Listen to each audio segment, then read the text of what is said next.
One day, a king went to the top of his palace roof for a walk. From up there, he saw a very beautiful lady on the roof of a nearby house.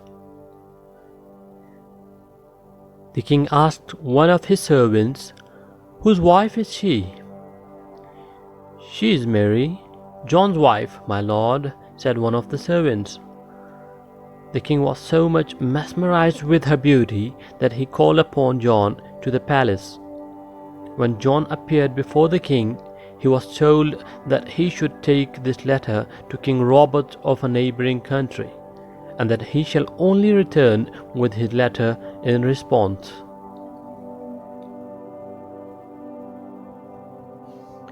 John was very happy that the king nominated him for this cause. He decided to leave the very next day, so he went home and prepared his luggage. Next morning, he left home for his destination. He was unaware of the game that the king was going to play with him. The moment John was out of sight, the king went to John's house and knocked on the door. When Mary asked, "Who is at the door?" the king replied that he's the king and want to talk to her. She opened the door and the king went in. When the lady asked the reason for the king's arrival, he said that he wanted to be their guest for a few days. Mary realized the bad intentions of the king and said that she fears God and that she seeks forgiveness for her wrong deeds from Lord Almighty.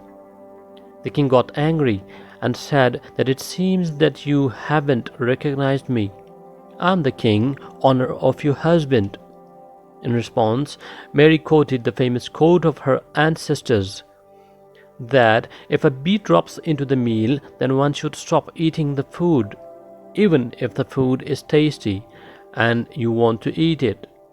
Lion doesn't start eating another animal's prey, and it doesn't go near the dead body left by other animals. She said that, "Dear king, you came to drink water in a bowl in which your dog has drunk before you." The king got ashamed of his intention and went back to the palace, but he left his slippers under the bed. On the other hand, John soon realized that he had left the king's letter under his pillow, so he turned back home. When he entered the house, he rushed towards his bed to take the letter. At this point, he also noticed the king's slippers under his bed. John understood the whole story, but he didn't tell anybody that he understood the king's plan, not even to his wife. He again set out to deliver the letter.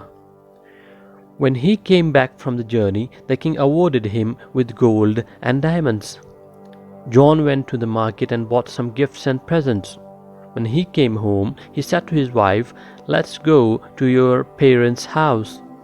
Then they both went to their in-laws' house. John left Mary there and came back home alone. When more than a month had passed, John didn't call or contact his wife, neither brought her back to home. Mary's parents came to him and asked what was the reason he didn't contact his wife for this long. They told him to take her home, otherwise they will take the case to the judge. John said, "I have done everything for your daughter, but still, if you want to do that, then it's up to you." The father-in-law took the case to the judge, who was sitting next to the king.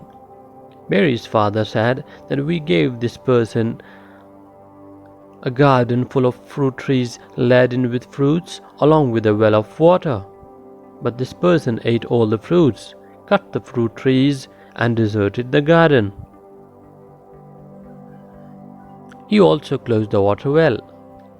Then the judge asked John if he wanted to say anything in response. John said, "Dear, I returned them the garden in a much better condition than they had given me." The judge asked his father-in-law if he has returned the garden same as before. He said yes, but we want to ask him the reason for returning it to us. John said that I didn't left the garden because of any hatred, but I left it because when one day I visited the garden, I saw lion's claws in it. So I got afraid that one day the lion will eat me up." The king, who was listening to him, stood up and said that, "John, please go to your garden with an open heart. There's no doubt that lion had come to your garden, but he couldn't even throw a leaf in there and couldn't eat any fruit. He stayed there for some time but returned in vain. By God, I haven't seen this strong walls around a garden before." When John listened to the king's statement, he went to his in-laws' home and brought his wife home, without mentioning anything before anyone. Even the judge didn't know what the case was about. No one knew what had happened, and the whole matter was resolved as such. How wonderful it is to keep the secrets of your life partners so that they don't face any humiliation for something they haven't done.